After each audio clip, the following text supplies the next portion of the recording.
आज इस वीडियो में मैं आपको बताने वाला हूं कि अगर आपके पास पैसा है और आप उस पैसे को इन्वेस्ट करना चाहते हो तो आपको सबसे अच्छा रिटर्न किस चीज में मिल सकता है। क्या वो सोलर लगाना है, क्या वो एक फिक्स डिपॉजिट है, या फिर आप उस पैसे का गोल्ड खरीदो। इस वीडियो को हम सिंपल रखेंगे और स्टैटिस्टिकली हर चीज की डिटेल्ड नंबर्स में कैलकुलेशन करेंगे। तो देखो, हमें सबसे पहले एस्टिमेट करना है अपनी इन्वेस्टमेंट का अमाउंट कि हम कितनी इन्वेस्टमेंट डालेंगे। तो महज के तौर पे एक एग्जांपल लेते हैं 3 किलोवाट के सिस्टम का, क्योंकि हम 3 किलोवाट के सिस्टम से ही कंपैरिजन करेंगे सेविंग्स का।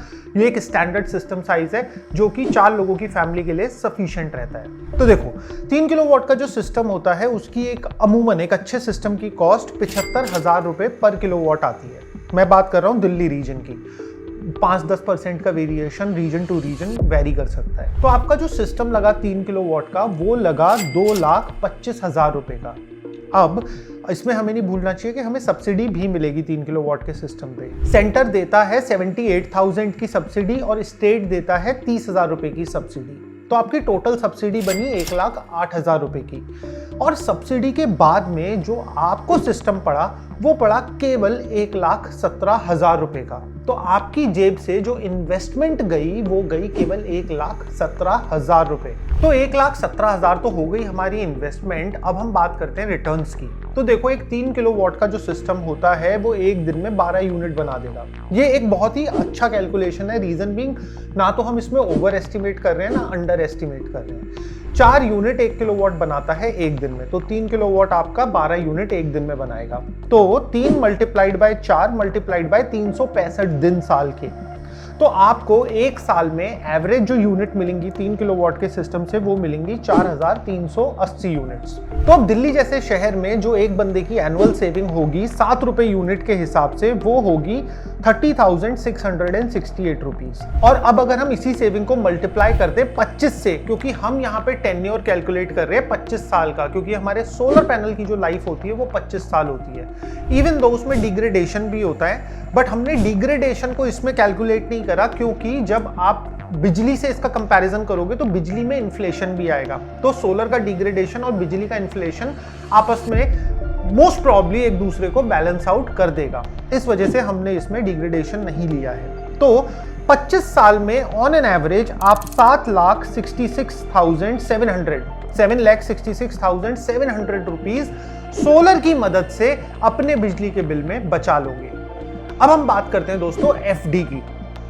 एफडी की अगर हम बात करते हैं तो एक एवरेज इंटरेस्ट रेट जो चल रहा है वो है 6.75% का एनुअल इंटरेस्ट रेट। तो अब 25 साल के दौरान आपका 1,17,000 रुपए जो आपने डाले थे एफडी के अंदर, वो आपको कंपाउंडिंग कैलकुलेट करते हुए वो आपको 6,10,000 रुपए के आसपास तक आउटपुट दे देगा। तो आपके 1,17,000 25 साल बाद 6,10,000 बन गए। अब हम आते हैं तीसरे और मोस्ट इंपॉर्टेंट एसेट पे, जो कि है गोल्ड। गोल्ड पे मैं खास करके इस समय पे ध्यान देने वाला हूं और आपको डिटेल में एक्सप्लेन भी करने वाला हूं। तो देखो, गोल्ड के अंदर या फिर सिल्वर के अंदर या फिर किसी भी प्रीशियस मेटल में CAGR देखा जाता है, कंपाउंडेड एनुअल ग्रोथ रेट। और गोल्ड का पिछले 25 सालों से जो एक एवरेज ग्रोथ रेट है वो है 13 to 14% के बीच में। तो अगर हम मोटा मोटा गोल्ड का 13% भी रेट पकड़ते हैं एनुअल ग्रोथ रेट, तो 25 साल के पीरियड में आज मेरा करा गया इन्वेस्टेड 1,17,000 रुपया 25 साल बाद 24,90,000 रुपए बन जाएगा। तो यहाँ पे बहुत सारे लोगों की आंखें खुल गई होंगी कि यार सब कुछ छोड़ो, एफडी को छोड़ो, सोलर को छोड़ो, gold is the perfect investment जिससे कि हम अपने पैसे और ज्यादा बना सकते हैं। मगर अब मैं आपको यहीं पे 1 मिनट के लिए रोकूंगा और मैं आपको बताऊंगा कि ये चीज गलत है और आप इससे कहीं ज्यादा बना सकते हो सोलर की मदद से। बट यहां पे क्या है, यहां पे हमें कहानी को एक अलग पर्सपेक्टिव से समझना पड़ेगा। तो देखो, कहानी शुरू करने से पहले CAGR का एक बेसिक कॉन्सेप्ट समझ लो। एनुअल ग्रोथ रेट जो किसी भी प्रीशियस मेटल के लिए होता है, और सिल्वर खास करके इस समय पे बूम पे है। तो सिल्वर का पिछले 5 साल का जो CAGR है वो 35% है। मतलब सिल्वर ने बहुत ज्यादा ग्रो करा है। और गोल्ड का हमने 25 साल का इसलिए लिया है क्योंकि हिस्टोरिकली गोल्ड 10 से 13, 14 इसी रेंज में रिटर्न्स देते हुआ है। और इनफैक्ट गोल्ड के रिटर्न्स निफ्टी और सेंसेक्स से कॉन्टिन्यूसली ज्यादा बने हुए हैं। मगर गोल्ड के साथ अपने चैलेंजेस हैं, उनकी बात हम बाद में करेंगे। तो अब इस एग्जाम्पल में हम एक बंदे का एग्जाम्पल लेते हैं जिसके पास में 1,17,000 रुपए बैंक अकाउंट में पड़े हैं। उसका 3 किलोवाट का कनेक्शन है जिसमें कि वो 2,500 रुपए बिजली का बिल मंथली भर रहा है। ठीक है, सिंपल सा लॉजिक है। अब फॉर एग्जाम्पल आज की डेट में वो बंदा 1,17,000 का सोना लेता है और उस सोने को रख देता है अपनी अलमारी में। अब 25 साल बाद हम आते हैं, उस सोने की वैल्यू हो चुकी है 24,90,000 रुपए। बट इन 25 सालों में वो बंदा कॉन्टिन्यूसली अपना बिजली का 2,500 रुपए का बिल भरते हुए आ रहा है। इस चीज को भी समझना जरूरी है। और अगर हम दिल्ली की बात करें जहां एनुअल इन्फ्लेशन बिजली के बिल का कहीं ना कहीं 8-9% रहता है, but to be on a safer side मैंने 7% कैलकुलेट करा है, तो आपको जान के ताज्जुब होगा इस 25 साल के पीरियड में वो 19 लाख रुपए अपने बिजली के बिल के भरेगा। और गोल्ड से उसको रिटर्न आया था 24,90,000 का, 13% CAGR के साथ में। अब यहां पे एक चीज समझो, जब मैं गोल्ड खरीदता हूं, खरीदते समय 1% GST लगता है, और जब मैं गोल्ड बेचूंगा तो कैपिटल गेन्स के अंडर इनकम टैक्स में मेरे ऊपर टैक्स लगेगा। और केवल इतना ही नहीं, इन सब टैक्सेस को हटा के मैं अगर बिजली का बिल जो मैंने भरा और गोल्ड की वैल्यू जो मेरे पास आई वो अप्रोक्सीमेट 4 से 5 लाख रुपए ही रह जाएगी। और इसके बाद में गोल्ड के साथ में मल्टीपल फैक्टर्स भी हैं, जैसे कि ग्लोबल इकोनॉमी, डॉलर, जियोपॉलिटिक्स, जो कि गोल्ड के रेट की वैल्यू को डिफाइन करते हैं।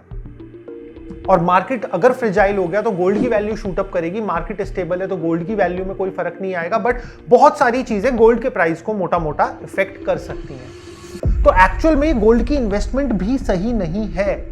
बट अगर ध्यान से सुनना है यहां पे इस चीज को, बट अगर मैं सोलर के साथ में गोल्ड को मिक्स कर दूं तो ये एक विन विन सिचुएशन हो सकती है।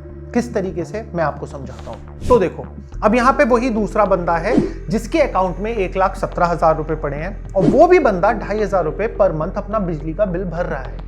मगर यहां पे क्या करता है, ये बंदा सोलर लगा लेता है। अब सोलर लगा लेने के बाद में इसका बिजली का बिल जो मंथली भर रहा था, अब इसे वो बिल भरने की जरूरत नहीं है। तो 2,500 रुपए एक्चुअली इसकी सेविंग्स हो गई हैं। अब 2,500 के हिसाब से अगर ये 1 साल सेविंग्स करता है तो 30,000 रुपए ये बचा रहा है हर महीने। अब 30,000 रुपए में से इसने सोलर लगाया है तो 4,000 रुपए हम सालाना उसकी मेंटेनेंस का भी निकाल देते हैं। तो सालाना कितना सेविंग कर पाया मैं? 26,000 रुपए का।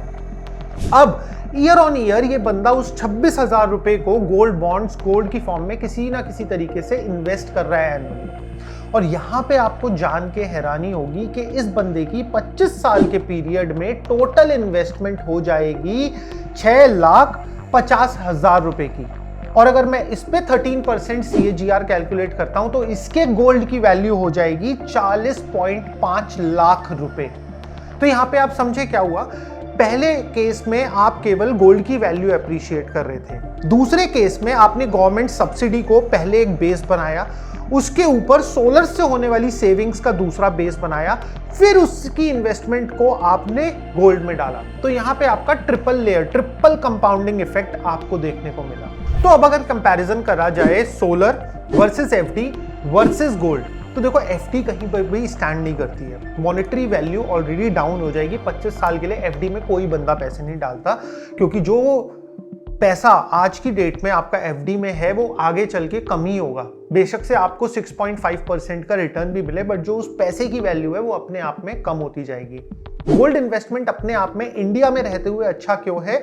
क्योंकि इंडिया, पहली वजह से तो गोल्ड का जो नॉर्मल इन्फ्लेशन है जो पूरी दुनिया में होगा वो तो होगा ही होगा, बट US डॉलर के कंपैरिजन में इंडियन पैसा अगर वीक होता है तो भी गोल्ड का इन्फ्लेशन आपको ज्यादा फायदा दे पाता है। अब फॉर एग्जांपल इस चीज को समझने के लिए मैं आपको एक सिल्वर का एग्जांपल देता हूं। जैसे अगर हम पिछले 25 साल का CAGR, compounded annual growth rate silver का देखेंगे इंडियन करेंसी में, INR में, तो वो है 10.8%। बट अगर यही रेट मैं USD में देखता हूं तो मेरे को ग्रोथ कितने की मिली? 7.8% की। तो अगर मैं इंडिया में रह के इंडियन करेंसी में इन्वेस्ट कर रहा हूं तो मेरा रिटर्न ऑटोमेटिकली 10.8 हो जाएगा। बट अगर USD के कंपैरिजन में करूंगा तो वो केवल 7.8 ही रह जाएगा। तो यहां पे मैं किस चीज का फायदा उठा रहा हूं? कि 2001 में जो $1.47 का था, आज की डेट में वही $1.89.99 का है। तो मैं इस चीज का भी डिफरेंस का फायदा अगर मैं इन्वेस्ट कर रहा हूं गोल्ड में, इस चीज में उठा पाता हूं। तो एक्चुअल में जो सिनेरियो बनता है, एफडी कहीं एग्जिस्ट नहीं करती, बट अगर आप सोलर में इन्वेस्टमेंट डाल रहे हो तो उस सोलर की इन्वेस्टमेंट से आप कैपिटल गेन्स की तरफ जा सकते हो और सोलर आपके लिए एक पैडिंग का इस्तेमाल करेगा, मतलब एक पैडिंग का काम करेगा, जिससे कि आपकी वो इन्वेस्टमेंट्स फर्दर और डबल हो सके। तो यहां पे जाते जाते कंक्लूसिव लाइन क्या निकल के आती है कि gold is wealth creation but solar is wealth protection. अगर मेरी ये वाली वीडियो देखने के बाद आप सब लोगों को भी इंटरेस्ट आया कि यार सोलर तो फायदे का सौदा है और इसको लगाया कैसे जाए ढंग से, तो पहली बात, अगर आप दिल्ली एनसीआर में हो तो आप डायरेक्टली ल्यूमन सिटी से कांटेक्ट कर सकते हो। अदरवाइज एक अच्छा सोलर सिस्टम कैसे लगाया जाता है उसके लिए हमने एक डिटेल में वीडियो बनाई है, सारे कंपोनेंट्स की, कि क्या क्या कंपोनेंट्स किस क्वालिटी और ग्रेड के होने चाहिए। तो यहाँ पे वो वीडियो आ रही होगी, आप अभी के अभी क्लिक करके देख सकते हो।